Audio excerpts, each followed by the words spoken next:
Back to the preaching this morning. We were having matins, so BCP morning prayer, and the second reading was the first letter of Peter, chapter 3, verses 8 to 18.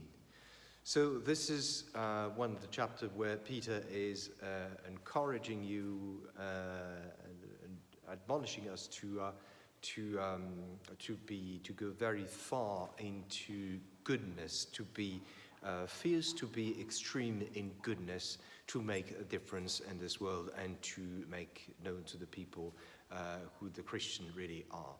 So I gave a bit of context, and the context is that nowadays we take for kind of granted the access that we have to information and to communication. I was giving the example, if you want to know something about some historical figure who is either current or from a few years ago, it's quite easy. And I give the example of Martin Luther King Jr.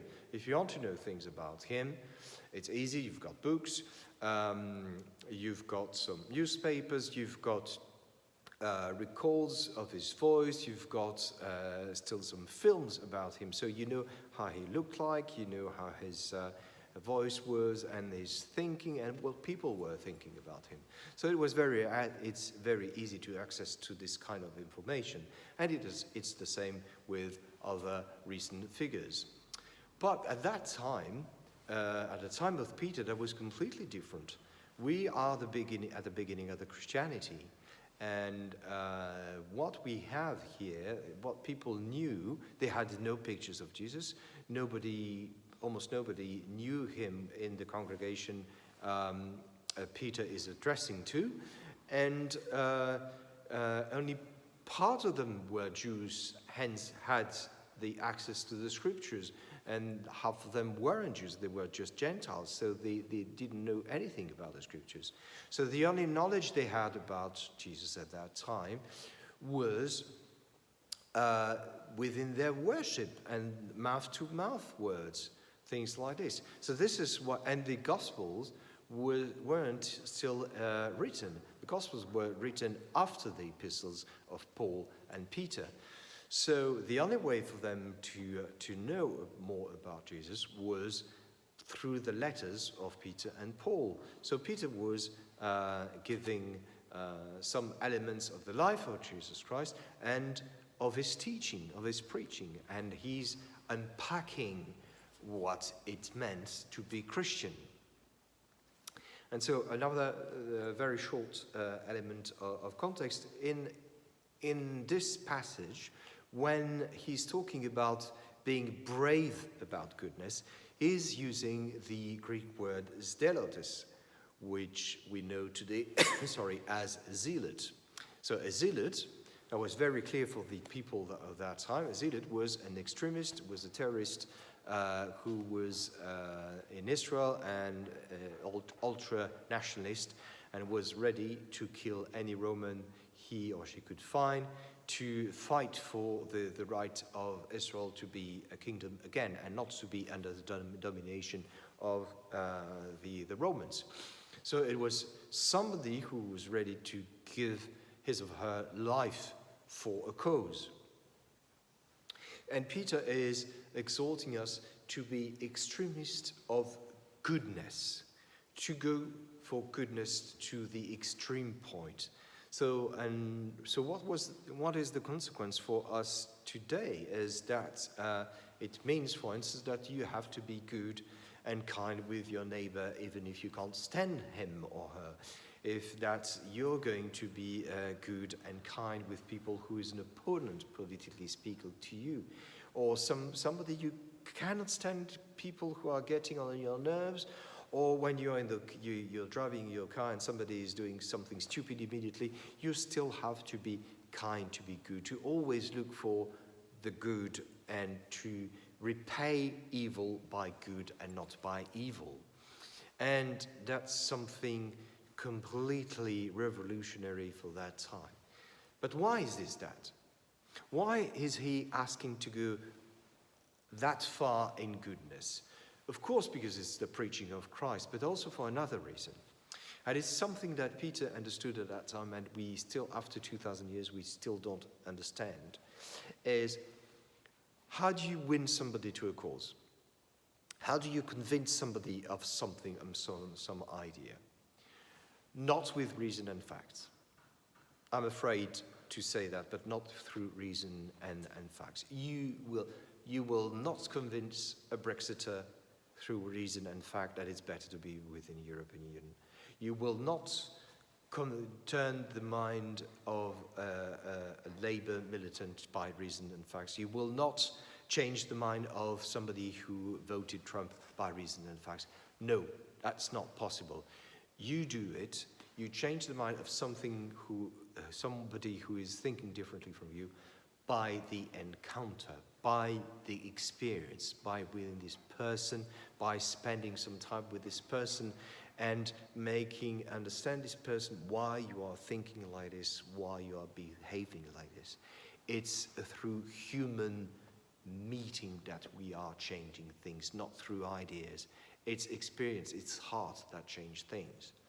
So he knew that Peter knew that if you want to gain cause for Christ, you have to seduce people by your goodness, by your kindness. If you're kind to people who are kind, if you're lovely with people who are lovely, what difference are you making to this world? Nothing. But if you repay evil by good, you're making a change. And making a change, you drag attention and you are winning people to Christ. Amen. Frères et sœurs dans le Christ, donc nous en revenons à la prédication. Donc ce matin, c'était les laudes traditionnelles dans cette église, et nous avons eu comme seconde lecture la première lettre de Pierre, chapitre 3, versets 8 à 18. Donc c'est une lettre dans laquelle il nous invite à aller très loin dans la bonté, aller à l'extrême dans la bonté. Donc il nous invite à faire cela, à rendre le mal par le bien, et il nous invite à faire cela pour une raison, c'est pour gagner plus de monde à la cause de Christ. Alors, j'ai donné un peu de contexte comme d'habitude, et le premier contexte qui me vient tout de suite à l'idée, c'est de se rendre compte de la différence qu'il y a entre cette période et maintenant. Aujourd'hui, on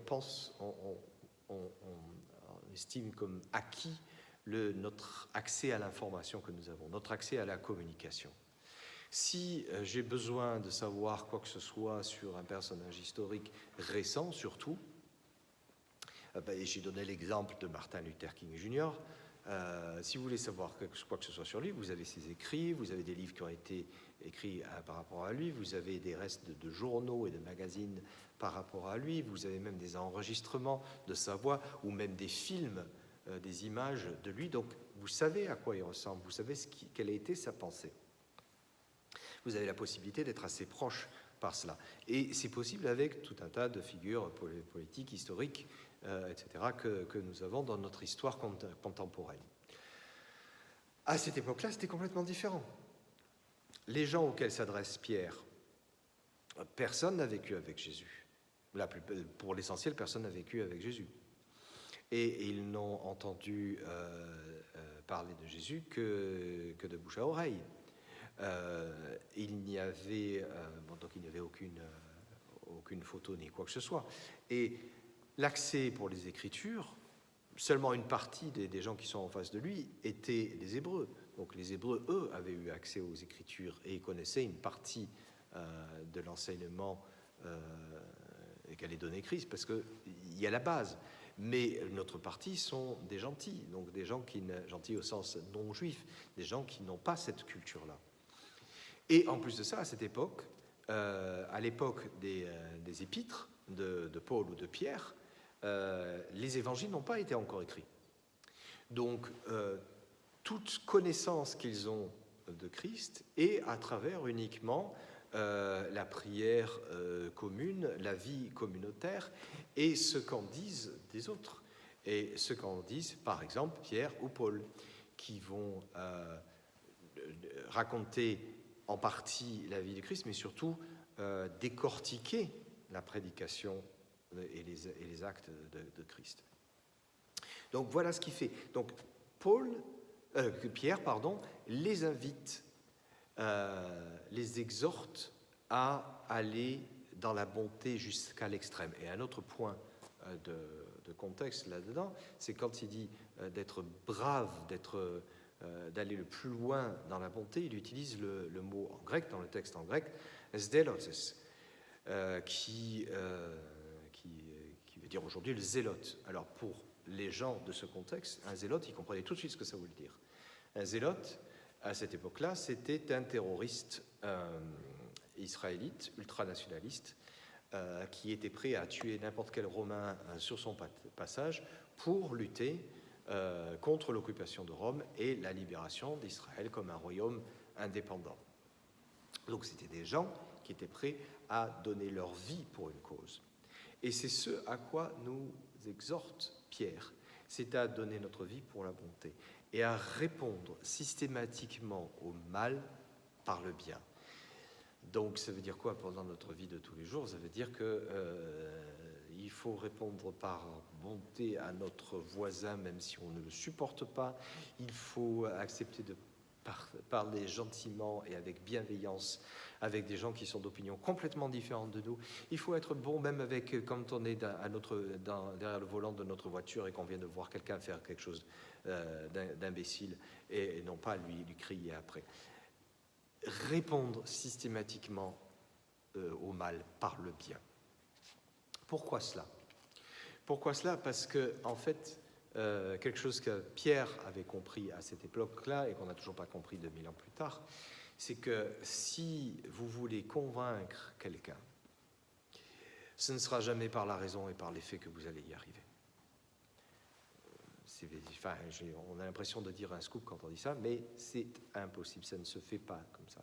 Vous ne convaincrez jamais un Brexiteur que c'est bien d'être dans l'Union européenne par des faits et par la raison. Vous ne convaincrez jamais un socialiste de devenir pour la République, les républicains, simplement par l'énoncement de faits ou par la raison. Vous ne convaincrez jamais quelqu'un qui a voté pour Trump que c'est une erreur par la raison ou par les faits. Non. Vous pouvez acquérir quelqu'un à la cause. Une cause est acquise par la rencontre entre des personnes. C'est la rencontre entre des personnes. C'est par l'expérience que l'on peut changer d'idée, que l'on peut adhérer à des choses différentes. C'est en vivant avec les gens qu'on peut comprendre pourquoi ils pensent différemment, qu'est-ce qui les a amenés à croire ceci ou cela. Il n'y a que ça qui change les idées, pas les faits, ni les faits, ni la raison. Malheureusement, ce n'est pas comme ça. Donc, Pierre le savait très bien. Donc, c'est pour ça qu'il disait, ça ne sert à rien de prêcher. Les gens doivent comprendre que vous êtes un chrétien par la bonté que vous apportez, par le fait que vous répondez au mal par le bien, parce que vous faites une différence dans ce monde.